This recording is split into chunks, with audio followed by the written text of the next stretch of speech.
Welcome back to Tiny Grimes Games, and I'm here with another Star Wars Destiny video. And today I'm going to talk about more spoilers from Spirit of Rebellion. We're going to look at the hero cards and maybe the neutral cards with dice. So let's go ahead and start with the U-Wing. The U-Wing is a very interesting vehicle. At 5, we're looking at Launch Bay, we're looking at Millennium Falcon price levels. The numbers are lower than Launch Bay, but there's more damage. The Falcon is an interesting one because the Falcon is a 3 and a 4, which is pretty scary. But then it doesn't have 2 specials, and the special maybe does damage, maybe doesn't. It's a highly flexible special. The U-Wing is just chunking out damage. At a minimum, it has a 2, a 2, a 3, and a 3. That's a lot of damage. This is going to work really well with Poe. Being able to chuck this at people is really strong. It's not unique. So, like the Launch Bay, we're sort of quickly getting to the spot where you could run a Black 1, 2 U-Wings, 2 Launch Bays, and have this crazy vehicle deck where your goal is to build money quick and have a redundancy of vehicles to choose from. My guess is most decks still aren't going to use these really expensive supports, but I like the fact that we have more and more of them so that if a deck wants to be a support deck, it doesn't just have to blindly draw off the top and pray that it hits a support. You're more and more likely to be able to hit these. And like I said, with Poe, I think this is going to be a strong card. I think we'll probably see this in Poe decks. All right, next up we have another support, the Delta 7 Interceptor. This one I like a lot less. It's 3 costs, which is a lot cheaper, but we saw stuff like the TIE Fighter not see a lot of play at 3. And it's kind of similar, a 2 and a 3 pay side, very similar to the TIE Fighter. It has a focus, which is nice, and its special is really interesting. Reroll up to 3 dice, yours and or your opponent's. So, I mean, that's pretty good, being able to reroll 3 dice, but you could just discard a card from your hand to reroll your own dice instead of the special. I'm not entirely sold on the special, and I think without the special, it only does 2 damage, it costs 3. I don't really see what deck it goes in as my problem. It's not really a support card. It's not really a heavy damage card. It's kind of a, I mean, maybe there's a blue deck that makes some money, needs a support vehicle, and there aren't any others, so the Delta 7 Interceptor gets used. But I think it's a pretty blah card that won't see a lot of play. The Handcrafted Light Bow. This is a weird card. This is a very weird card. So it has a 2 ranged, a 2 melee, and then a really cool special, which is either deal 3 damage to a character or remove all shields and then deal 2 damage. So that's a really strong special. So it's basically a 2, and a 3 or 4, depending if they have shields. I don't know. It's an interesting card at 3. There's the immediate comparisons to lightsabers, to Luke's lightsaber, to stuff like Lone Operative. There's all kinds of stuff to compare this to. It's just really weird having the mixed damage. Having no plus sides, though, is pretty strong. I mean, this is definitely a card that I think we're going to see people trying out. Its real downfall is that I still think Rey becomes the de facto card being played in Hero because there's so many awesome cheats with Vibro Knife now getting added onto that I think people are still gravitating towards Rey, and this card doesn't help Rey very well. It's not a great Rey helper, having only the 1 melee side to help Rey's plus sides, so I don't really know what its function is going to be. I think it's going to see play since it doesn't have plus sides. It also has the shield side, which helps a lot for the Instincts card, the support that lets you turn cards to blanks if you roll shields. So it's a solid card. I think it will see play. I'm really unsure of where it's going to fit in the meta. How many of these decks are going to be running weapons like this? This probably would also go in a Poe Rey deck. It's really versatile for a Poe Rey deck. I like that. So I'm not really sure what we're looking at here, but I think it's a decent legendary. I think it'll see some play. Force Heal is kind of a game changer. It's only a 2 cost upgrade ability. It's blue. Its sides are okay. Gives you some resources or maybe a shield. But its special is really where it's at. Healing a damage is cool. Repeatable 1 damage heal is not bad. But getting to spend a resource and doing 2, a repeatable field medic, that feels pretty good on its own.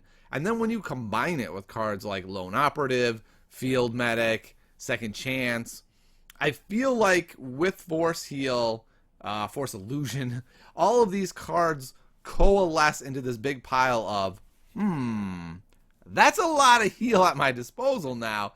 Can I basically make a heal deck? This maybe becomes, it could be a damage deck, it could be a mill deck. I'm not sure. It feels like there's lots of different avenues. But while a card like this, on the surface, I look at it and I go, well, you know, it takes an upgrade slot. It means you're not playing damage because you're playing the heal card. And then it costs money, which also takes away probably from some damage you're doing. I don't know. I just feel like it's going to be really strong in the right deck. And I feel like not just in a deck, but in a deck that's going to be a tier 1 deck. I think these kind of cards help control decks, whether they be control damage, whether they be control and then mill. I don't know. But I think we're going to see Force Heal see a lot of play. It seems a little underwhelming, but I think it's going to be really, really strong. The Journals of Ben Kenobi. 1 cost upgrade, 3 blanks, 2 resources, but you can just remove the die to draw a card. I don't know. I don't know what to think of this. There are certainly some spots where it would be really good. The Smugglers, the yellow Smugglers, pairing this with them would be great, right? You play your last card, you get 2 monies. You take this action, you draw a card, boom, more monies. When you play it, this becomes a potential money generating engine. It even has 2 sides with money on it. This kind of feels like a 0 cost card that costs 1 to me. And that's what is giving me a bit of pause with it. It's so inconsequential if you're running a damage deck. It takes up an upgrade slot on a person, so it's less upgrades you can play in that deck. I think it will see some play in specific decks. Let's say you're running a combo deck, or you're running a deck that wants a specific card.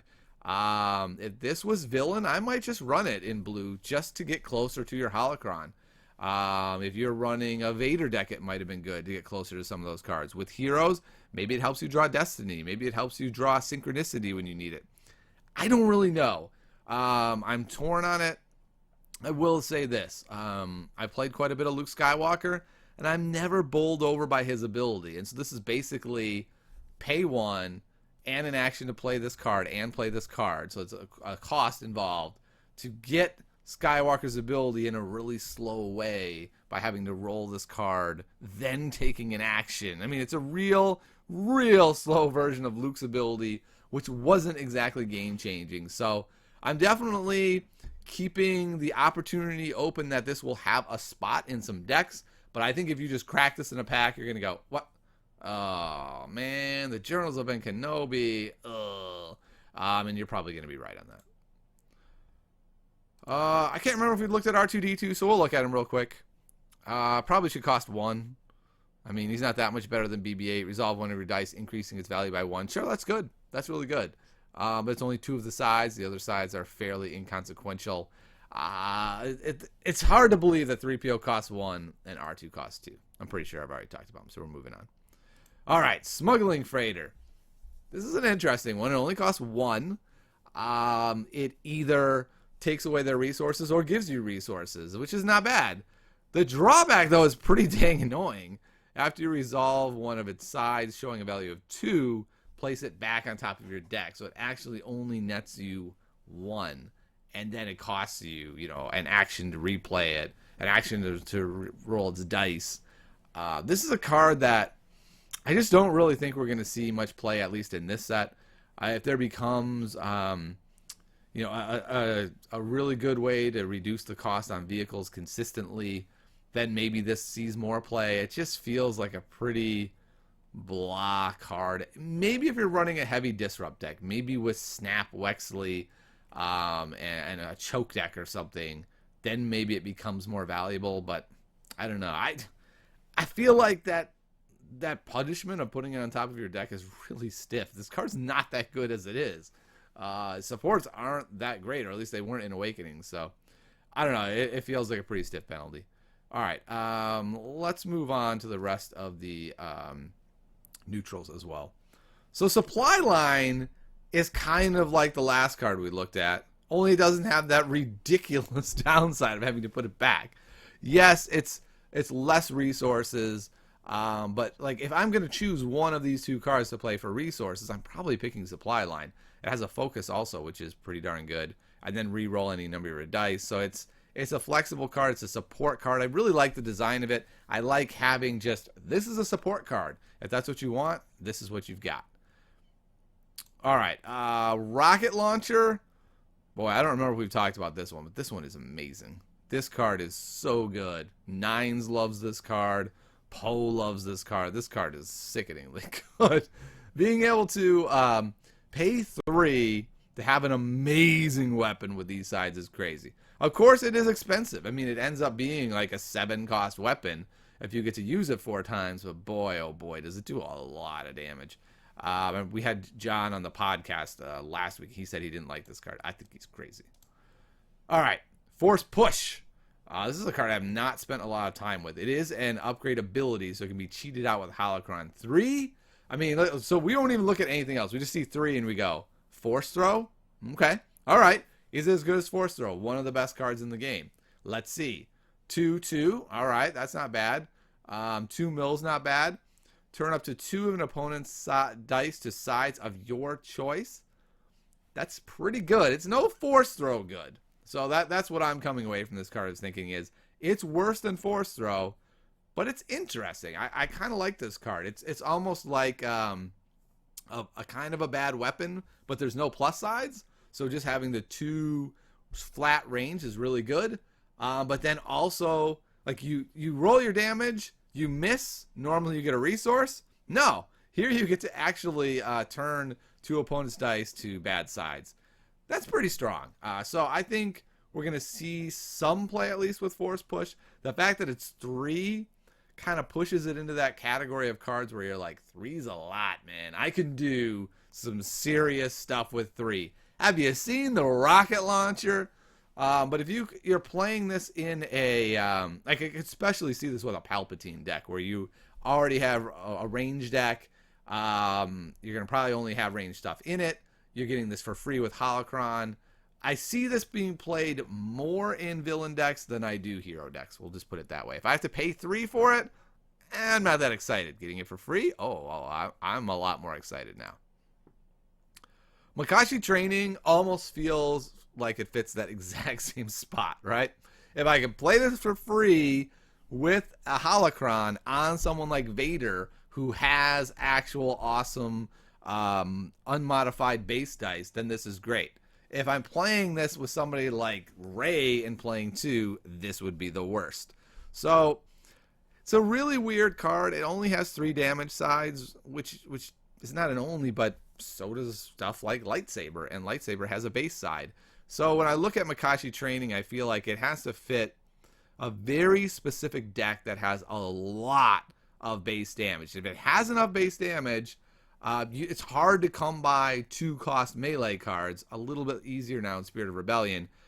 I just feel like it's not that great. I'm going to assume that I probably won't be playing this card, but remove one of your dice showing melee damage and exhaust this upgrade to remove a die showing melee damage is a pretty good ability. I kind of feel like this is a meta call. Let's say your deck folds to Vader. Then being able to play something like this could really help. All you have to do is roll your guy out. It's, the +1 comes up, fine. I'll remove that die and I'll pull off one of Vader's 3s. So I feel like it's a good card to have in the pool. I have a feeling we will not see a lot of people running this. It could fit really well, though, in something like Kylo Dooku, where you just want more melee sides. You have a ton of base melee. So there may be a place for it. I'm not that excited about it. Quad Jumper. Whew. I think a lot of people call this the worst legendary in the game. Even worse than Baze. Its sides are okay. It costs 3, which is, TIE fighter range. This certainly doesn't put out any damage. It really, I feel like the whole goal of this card is to be in a vehicle's deck and reduce the cost of those vehicles. And that's not that bad. I mean, being able to just play this on turn 1, and then on turn 2, you get your resources, and you just discard this for a U-Wing, for a Falcon. There's all kinds of stuff you can discard this for. So I think this, while a lot of people call this the worst legendary, I don't think it is. I don't think it's bad at all. I just think it is very situational. It's a niche card that goes in a vehicle deck. And the reason people think it's so bad is because, well, we haven't had vehicle decks be any good at all. I love the fact that it's neutral, so it can go in heroes or villains. Whatever the vehicle deck becomes, you're probably going to see Quad Jumper in it. I was playing a Hyperloop deck today with Quad Jumper, and it worked great. I got a Quad Jumper turn 1, whoop, flipped it into a Falcon turn 2. We're off to the races. It makes it, one of the real downsides of support decks has always been, well, if I start saving for 5, unless my opponent's a total bonehead, they're going to look at that and go, maybe I disrupt some of that, right? And there's becoming more and more characters that are decent that have disrupt. Unkar, if Snap Wexley becomes playable, all these cards sort of specialize in disrupt, and so having a card like Quad Jumper, I think it's going to be a very important card in the meta. Whether it becomes great is another story. We already talked about Vibro Knife. Let's go ahead and talk about Ascension Gun. This is a really, really cool card. So its sides for damage are okay. A 1 and a 2, not that special. The 1 focus it's okay. The 2 mill side is like, wait, what? 2 mill side? That's crazy good for a mill deck. And then what's really awesome is it's special. It uses ability on a battlefield that is not being used, as if you just claimed it. So what you can do is bring really, really strong battlefields to the table, and build a whole deck around it and feel much more comfortable about it. You can run Cunning with this to give it more opportunities to go off. You can run data pads for more opportunities to go off. But essentially, like I played this in my Hyperloop deck, and then so if I don't have the throne room, I can still trigger the throne room. It's just a really cool card. I love having it in the pool. The 2 mill side on is scary. I mean, you could run this with some of the mill battlefields, and as soon as your mill battlefield is up, your opponent's like, nope, not gonna happen. You are not getting the mill battlefield. And theoretically, let's say you had 2 of these in your deck, 2 Cunnings in your deck. You had all the specials. Yeah, that's right. We went to Magical Christmas Lands. What's up, Santa? How you doing? That's 8, right? You could trigger the battlefield 4 times, mill 8 off the top of their deck. That's pretty darn good. And then Jabba's just milling the cards out of their hand. Now, obviously, it's not going to work out quite like that. But I really like this card. I think it's cool. I think there's going to be decks that are built around this. And I really like that. One of the downsides to me about the whole battlefield mechanic, the upside is it's awesome. I love how interesting the battlefield mechanic is. The downside is it's really hard to build around a battlefield for a lot of decks, because a lot of decks can just make sure you never run it, and then half of the point of your deck is gone. And Ascension Gun helps you get around that, along with an event that we're going to see as well. Con Artist. Boy, Con Artist is such a cool card. This to me, though, I think is a trap card, at least for villains. It costs 2, and this is what it reads: whatever yellow character you put this on is dead. That's what the actual text is of the card. So when you play Con Artist, you have to have a plan that goes something like this. This character is the decoy, and the other character is the real character of the deck. Or have some great way to protect that character. Because if you just stick this on a character, it's not going to go off very many times. You have to roll the special to make it happen. So it's not like it's going to happen every turn. I had someone actually play it against me turn 1, and we played a lot of turns. It was like I played a Hyperloop deck, and it took me a while to get it all set up. He probably had this on the board 7 turns once. He triggered it 1 time the whole game. That's not that impressive. And imagine if you get it turn 3 or 4. it's just a dead card, basically, unless you're playing some sort of disrupt deck, or you just desperately need that one discard and you're willing to pay 2 for it. So, actually, I guess I shouldn't say that, because you have 3 discard sides. So, I'm really torn on it. It's a really cool card. If you just need one discard in addition to what you're doing, then it'll be great. And this is where I think it could be really amazing. Padme, Second Chance, Force Heal, Force Illusion. You stick all of the different ways to keep Padme alive. You stick one con artist on her, and then you're stripping cards off the top of their deck, and you're stripping cards out of their hand. I mean, it could be a really great card in the right spot. And I love the card. I love the design of it. I'm just very wary that, much like Cunning, whatever character you play this on is dead. All right. So that is going to be all we're going to look at today. Tomorrow we'll start going over the events. Oh, so many of them. I'm not sure we're going to be able to go event by event. We might just have to pick and choose. But hopefully you've been enjoying the cards for Spirit of Rebellion so far. Which of the cards today that I talked about are your favorites? Let me know in the comments below, and I'll see you next time on Tiny Grimes Games.